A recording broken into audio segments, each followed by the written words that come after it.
That's the Rectangle, question I I mean. that's the question Uh, I always ask my 4.5-year-old. Square or rectangle? It's like, yes. We are live. You just caught us talking about squares and rectangles. And it's Witz and Weiss here talking human. And we've got big topic, big topic in the United States. I think the UK has got some really big challenges going on with what's happening with their currency and interest rates. So it translates directly into the companies we work with, Greg, mhm. because you're seeing it on your end, right? Yeah, so we started the conversation with, today's episode. We're getting into the businesses and entrepreneurs and what's happening, with the future, right? And at least in my clients, what we're starting to have the conversation is the restructuring and the reduction of budgets, right? Which is never a good thing to be thinking about or getting into, but this now brought up the conversation of like, hey, businesses over the next 12 to 18 months are going to have to really weather some potential bad, difficult times, right? And what can we do to make sure that we're prepped and ready and going to be able to navigate these upcoming waters? So yeah, Mike, you're a business owner. I'm a business owner. We're both entrepreneurs. What are your thoughts about the next, call it 12 to 18 months? Well, yeah, it's interesting because my background's Wall Street. So I started in '87 in the stock market, stockbroker. Then I managed money. Then I had a wealth management company, a fund of funds. I had my own investment advisor. So I spent a lot of time in the markets. Um, from a there's really only one rule that goes along with the fact that we're all going to die. Mhm. Well, maybe if that rule might be changed in the future with Mashiach, and we're all going to pay taxes.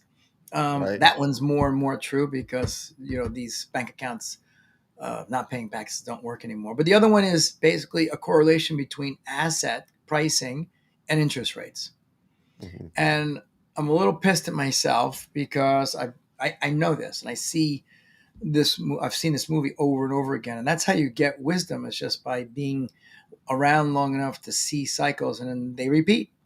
So here's the rule: interest rates go down, asset classes go up. What's asset classes? Real estate, stocks. In this particular round, we had a brand new asset class called digital assets, Bitcoin. So Yeah. you saw over the last 8 years with the interest rates at the lowest rate ever, everything was up. That's changed. So now interest rates up, asset classes down. We've got the Fed fighting to control inflation because can destroy an economy. So that's their intention. If they put us into a recession, that's like the side impact. It's nowhere nearly as important as them in taming inflation.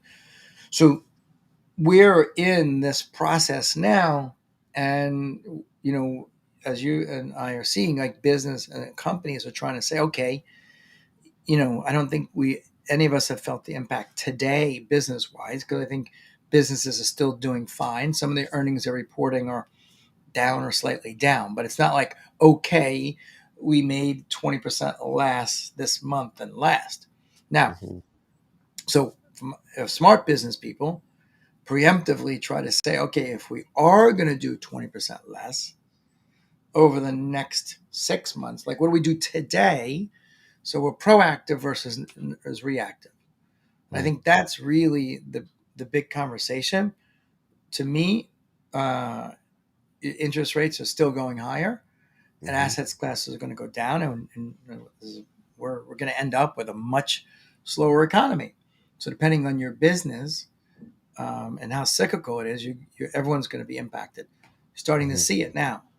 The reason Mhm. why I talk about the stock market when I talk about all this stuff, because the stock market's a leading indicator. And For right now sure. you're seeing all the home builders down big. And,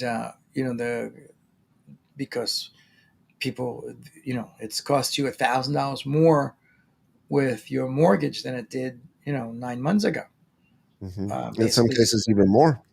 Yeah. right? And as you said, interest is going up and up and up. And yeah, I think in regard to organizations being proactive and making sure that they could sort of think ahead, you're starting to see this again, reduction or restructuring in some capacity, and reduction in budget. In fact, I had a client. The client called. We were supposed to do an engagement, and we're still doing the engagement, but it shifted. Right, we're reducing some of the engagement in order to reduce some of the budget and the cost. And I think, again, one of the things that we started the conversation with is what do we need to do in order to make sure that we are prepared and ready to navigate these upcoming waters. So, Mike, seeing what you're seeing, let me ask you: you're a business owner. I mean, you're growing, you're moving. What do you think you need to do in order to be ahead in 2023, 2024? Okay. So this is actually, with Talking Human with Witz and Weiss, we talk about real shit. So let's talk about something that I'm doing proactively, and then maybe you can help me from a human standpoint. Mm-hmm. So the company I have, which is anyway, we build online education platforms, and we manage LinkedIn profiles and help people grow their business through LinkedIn. That business is doing very well, so we keep growing every month.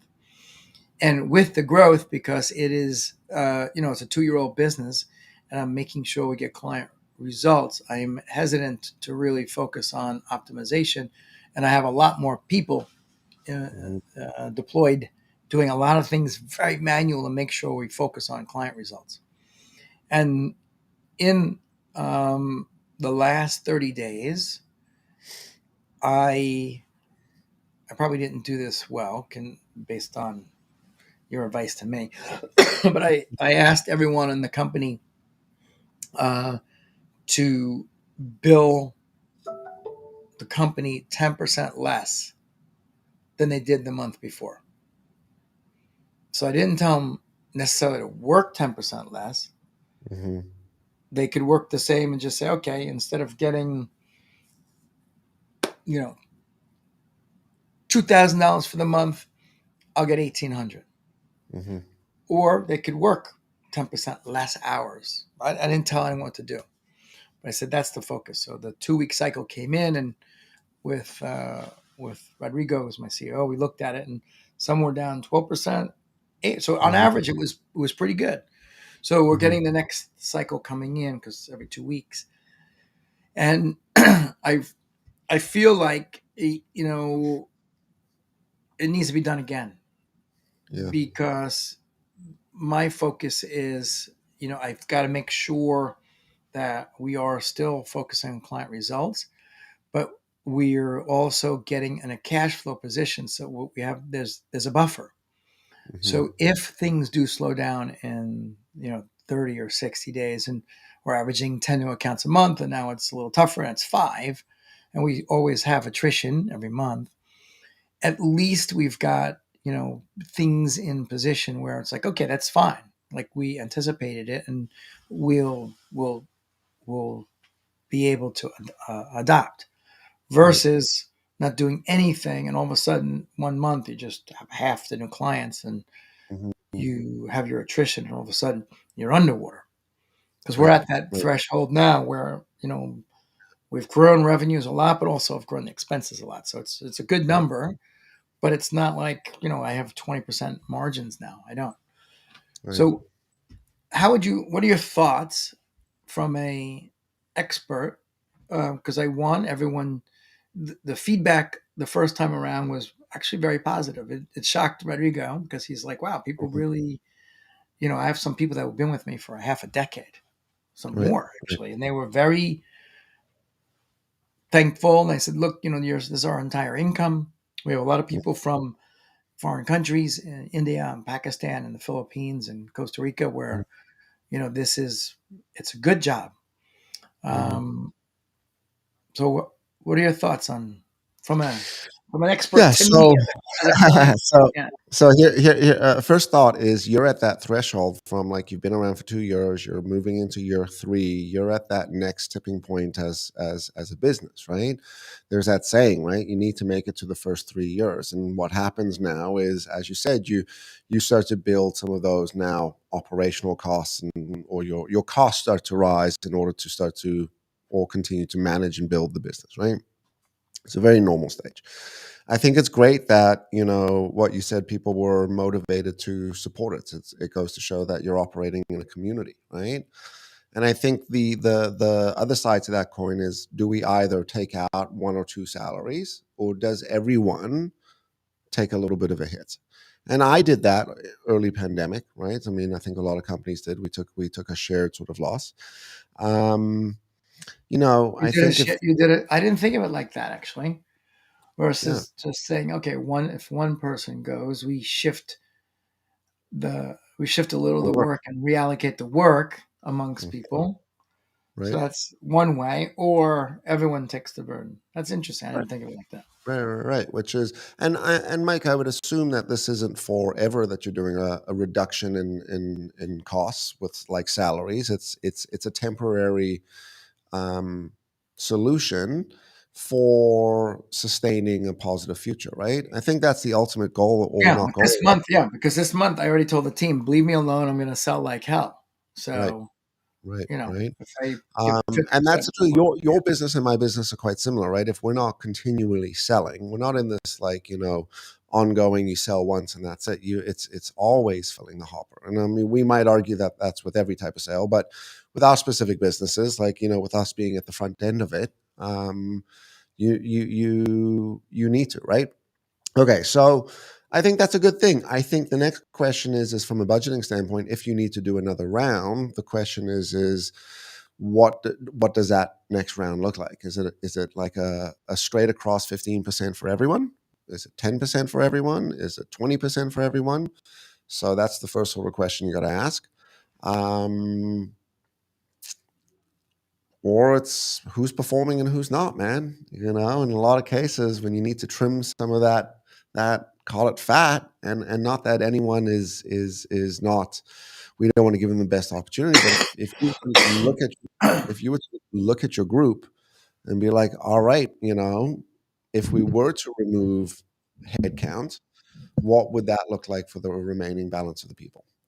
In a lot of cases, people will take on more and work harder, but hey, that's kind of the name of the game, right? So I think my advice to you, and maybe this is the point of all this, it's really important that you communicate. You communicate the reason we're doing this. You communicate, what the exercise and the purpose of doing this is. You communicate sort of the fact that you had like that you're thinking like, hey, we got to make some choices. This is where it's at, and you loop people into the reasons of the decision and the direction. And at that point, you've done your ultimate job. You've made the decision as the leader. You've communicated it as the leader. You followed up with everyone as the leader, and that's it. I think we as leaders have the ultimate responsibility of making some hard decisions in order to look after the greater group. interesting. Question for you. Thank you. Um, how do you feel about like large organizations probably aren't going to do this, although when you're large and public, then you actually have your financials or for everybody, your Mm-hmm, K1s and everything. So there's full transparency when you enter the public market. mm-hmm, What do you think about being like, for instance, everything we do all billing through Stripes. So Stripes got great reporting. So you can see year over year, we're up 40%. And mm-hmm. from 2 years, we're up like 1,800%. Do you feel it's valuable as part of to show the trend in the story? So they feel like, oh, I'm being included versus just a story with no data and just kind of telling them what's happening. Mm-hmm. Interesting. So I'll share a personal story, and maybe that'll help sort of answer the question, or maybe that'll give us some insight. So I used to run the company Open Book Management. Mm, And what open book management was the only thing people didn't get to see were salaries. but we were complete every Monday, right? Pulled the books out and said, hey, this is the expenses, and here's the revenue and stuff. And I thought it was brilliant. I thought this would include people, it would create buy-in in the community. This is shared responsibility. I'm not the sort of just manager to say, do this, and these are my decisions. We as a Right. group will make these decisions. Right. Um, when it was good times, it created stress for people, right? Because, everyone wants more. But when it was bad times, right, and you would bank on the fact that, okay, right, you saw the upside of things, and now, here's the other side of things, which is the downside of things, people would be appreciative of being inside that knowledge. But what happened was people became very insecure, right? I had people resign. I had people really panicked. And in my effort to share the insight of what's happening financially with the business, always with the conversation of don't worry, it will always be fine. We'll work it out, blah, blah, blah, blah. But for example, no raises, and this is why we're doing reductions and blah, blah, blah. The more detailed I was about those numbers, the more stress it put on. And what I realized out of this entire exercise, and this was years ago, was my biggest stress as a business owner, as an entrepreneur, is being the CFO. It's a fucking stressful job. It's stressful managing the money, the cash flow. I hate doing it. I hate doing it, but you have to do it. And it's a burden that sometimes if we share too much of that with our team, we go from trying to promote and help and support and help them understand to actually burdening them as well. So I think it's a very fine line between being able to share the reason you're making this decision and how much data you share around that as well, right? Super interesting. So I would say totally agree as you shared that because people aren't like people didn't sign up for they signed up for a job. They didn't sign up for stress.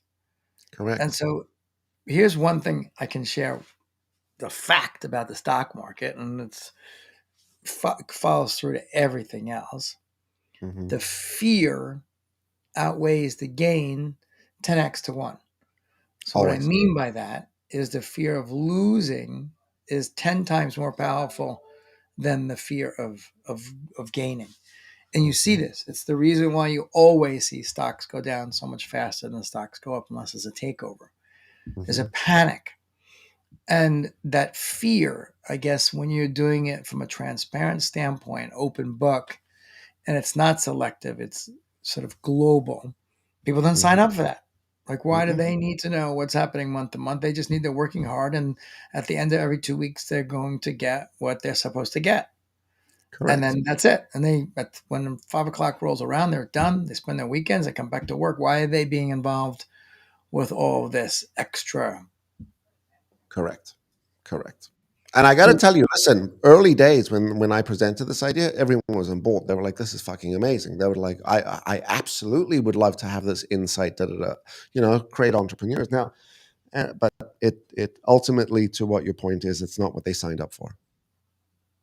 yeah. Now, what about this whole trend now on TikTok? There's some woman that started a conversation about full transparency in terms of pay.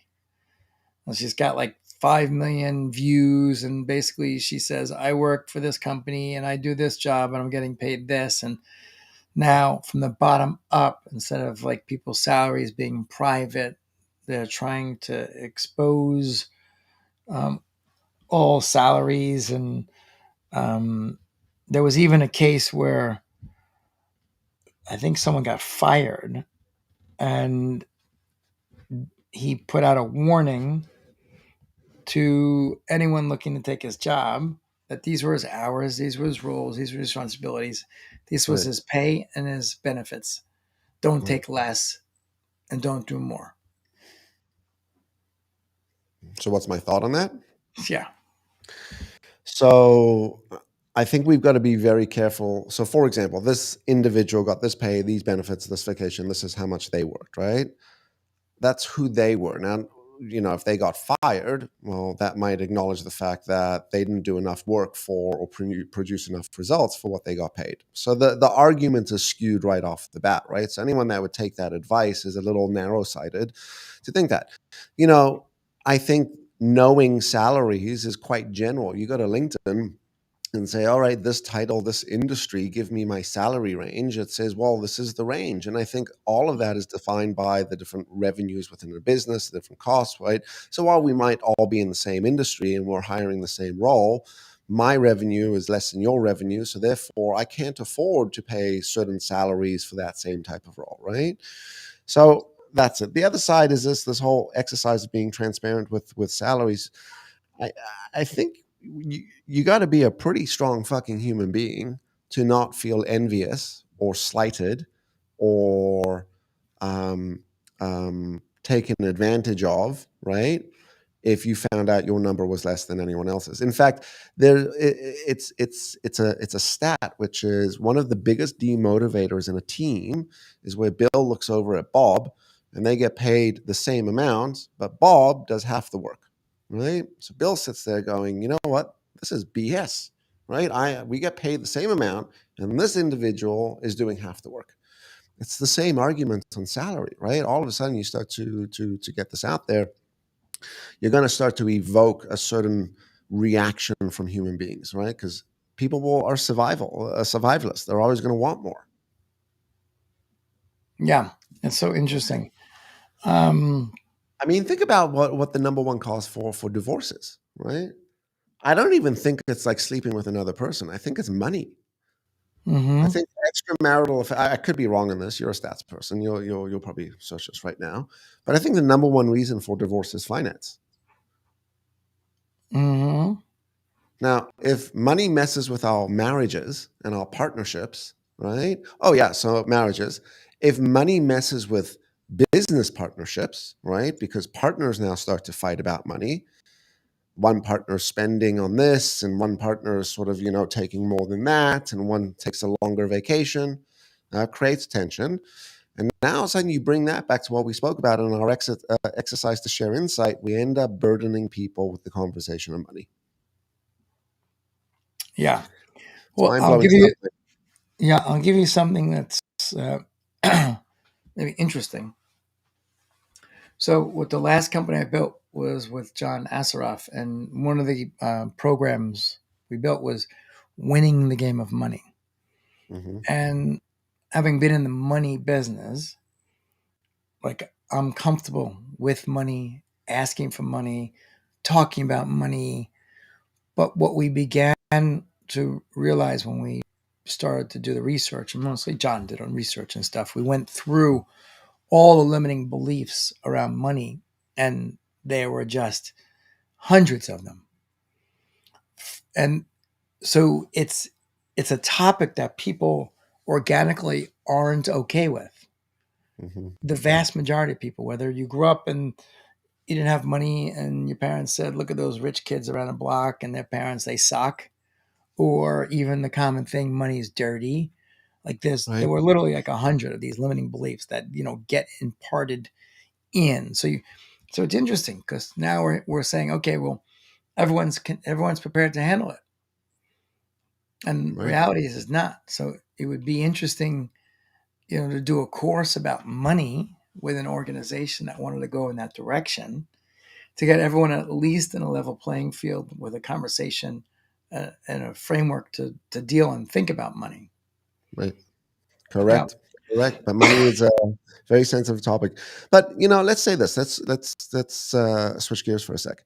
So the negotiation of a salary between an individual and that organization is between them and their organization, right? It's like it's their discussion. I think organizations have a responsibility for paying fair salaries, right? Creating great cultures, creating opportunities to succeed, all that sort of positive responsibility that stuff that we have as an organization. But the door swings both ways, by the way, right? So if we are responsible as an organization for this, then the individual is responsible for delivering, producing results, executing, contributing to the community, adding to the bigger and the greater good. So it's not just a 9 to 5. And I think it becomes the true. We might describe this as the true symbiotic relationship between a team, an employee, and the business, right? Either or. At the end of the day, I think when it comes down to um, back to what we were talking about, open book management, there are some pitfalls to it. And I think, Mike, the original question is how much information do you share? I think you transparently share what's going on. Look, guys, for example, we're making these decisions now because we're preparing for, making sure that we've got a buffer of this amount of time, right? I'm asking everyone to do this for the next period of time, and then we can reevaluate things, right? Look, thank you for all doing this. This is where we're at right now. We're still plotting and we're still moving forward. I think it's more important to have the conversation around, hey, we're sailing through, we're in the weather, we're through the weather. It's like turbulence, right? But what I'm not going to do as the pilot is I'm not going to start screaming out numbers of how fast we're going. And In fact, they don't give you any information. You're no, right. no, they just tell you, by the way, we're about to hit turbulence. You're like, okay, cool. And then we're in turbulence. We'll let you know once we're out of it. Okay, we're out of turbulence, everyone.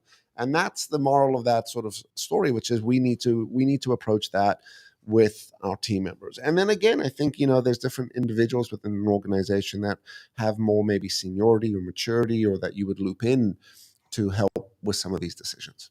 Yeah. Awesome. Well, I think it's a really great conversation today, Greg. It was. It was. Thanks for sharing what's going on in your world.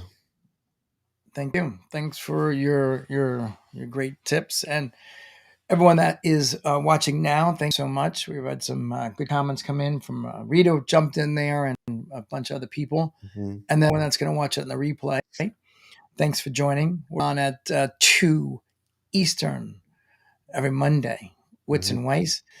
Share it, and feel free to contact us during the week with any questions or a topic. Or, hey, if you're like, you know what, you guys are cool and I'd like to jump on and be a guest, hit us up. We're open. This is inclusive, human to human, right? That's right. On that note, we could give everyone a little preview. We got a guest coming up in a couple of weeks. We're going to talk about what they're doing to build back their culture. It's awesome. Super cool conversation around what they're doing to really contribute to the hybrid environment. What does success look like when individuals are working at home and working remote? And then what does success look like as a team coming together? And what is that balance between that organization? Very, very cool conversation. Another guest coming up, we can talk about creativity. What does it take to be creative in our roles? Super, super, super cool dude. And a few other things coming. We have guests coming in. Yeah. Let's do it. If you want to be a guest, let us know. And have a great week. Stay happy, stay healthy, everyone, and we'll see you next week, Talking Humans. Yes. Thank you.